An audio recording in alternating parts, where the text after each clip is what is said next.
Hello, hello, hello, hello! Leamor Samot-Sari. Kumusta na po? Ngayon lang po uli ako nakapag-vlog kasi sobrang busy. Dahil meron kaming school break ngayon, 2 weeks. Kaya eto, meron akong time na mag-vlog uli. Gusto kong i-share sa inyo yung mall na napuntahan namin dito sa Qatar. Ang pangalan ng mall na to ay Vendome Mall. Itong mall na to ay isa sa pinakamalaking mall so far dito sa Qatar at ito ay halos bago pa lamang. Siguro mga 2 taon pa lang ito. At nung una kaming nagpunta dito ay marami pang mga stalls na bakante. Pero nung eto nga, yung pangalawang balik namin, marami na at halos kumpleto na rin. Pero, hindi pa rin siya yung ganoon pinupuntahan ng tao kasi malayo ito. Hindi kumpara doon sa mga mall na medyo mas malalapit at accessible. Yon. Itong mall na to, malayo. Makikita nyo naman sa parking, di po ba? Masyado pang maluwag. Pero, this is really good kasi napakaganda nitong mall na to at talagang napaka-elegante ng pagkakagawa dito. Panik na tayo.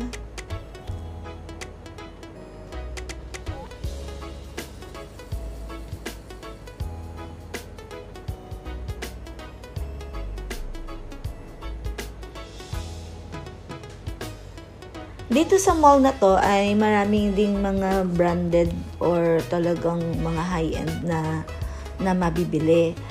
Tulad ng mga Gucci. Kaya lang mamahal talaga. Can't afford ang lola nyo. Kaya pasyal-pasyal lang. Pero, meron din namang affordable. Kumbaga, yung abot kaya yung presyo na makakabili ka rin naman talaga. Ito yata yung Waikiki. Yes. Suki kami dito Palagi kami dito. Kasi, mix ba yung yung mga presyo? Oops! Pakita ko sa inyo yung toilet. Napakaganda naman ng toilet dito. Grabe! Pwede kang matulog. Napakaganda talaga. Talagang napaka-husay ng pagkakagawa nito at talagang pinondohan din.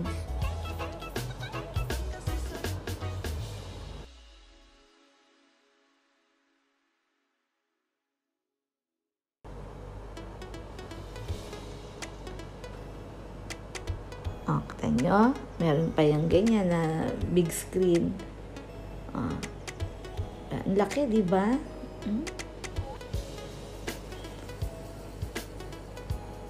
Ayan, LC Waikiki. Yung sinasabi ko sa inyo kanina, malimit kami dito kasi maayos din ang mga presyo ng mga bilihin dito. Merong mahal pero mas marami ang mura. Maganda din naman ang quality.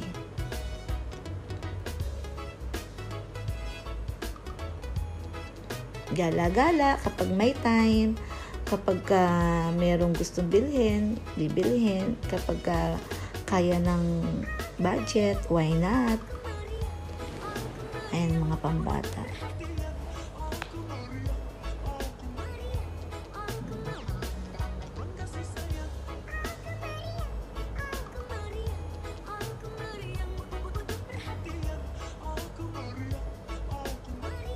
Hindi ko matandaan. Meron ba kami binili dito noon? Parang meron naman, oo.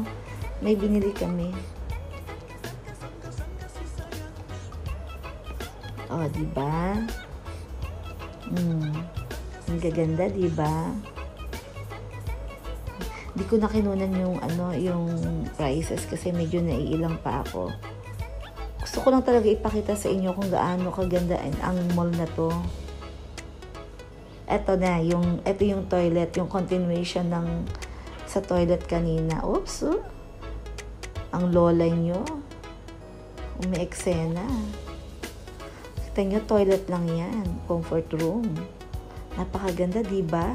Puro salamin. Naku, ang lola. Oh, kita nyo naman. Ang ceiling. Napakaganda, diba?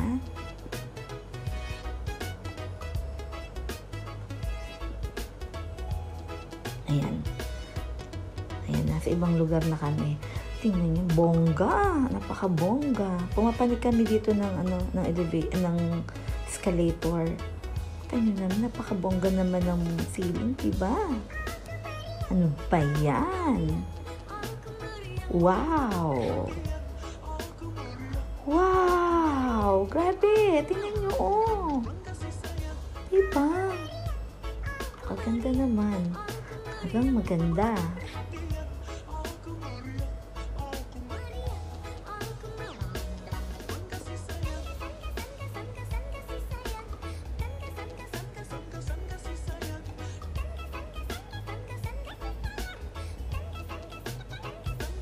Ang ganda.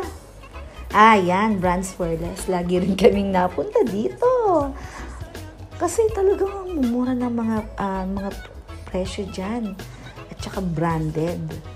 Oy, ang bebeng. Nagpalit na siya ng damit, ha?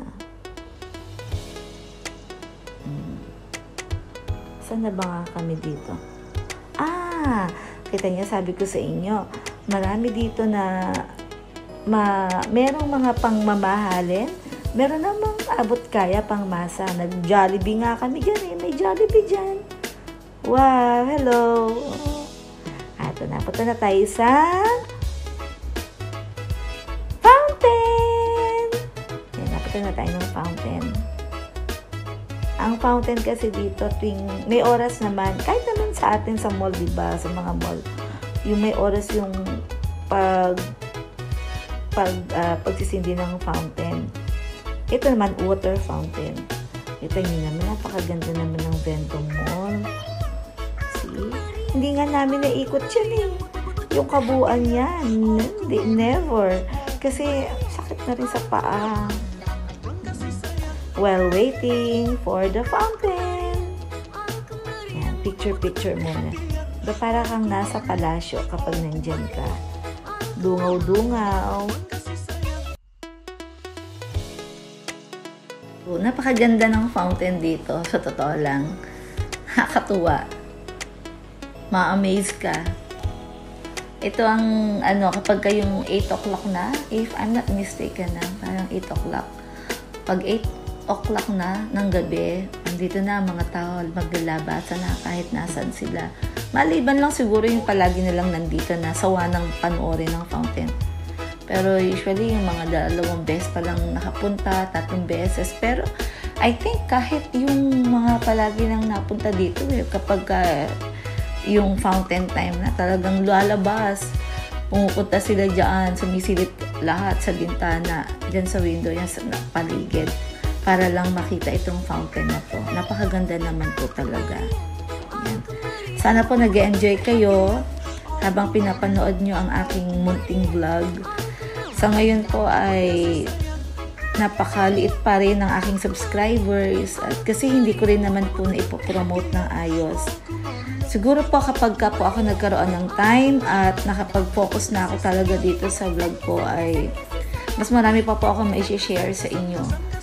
At sana po ay patuloy nyo rin pong tangkilikin ang aking mga pinapakita o pinapalabas dito sa aming Le Amor Samot Sari. Maraming salamat po muli sa lahat at sana po ay patuloy kayong mag-enjoy. Bye!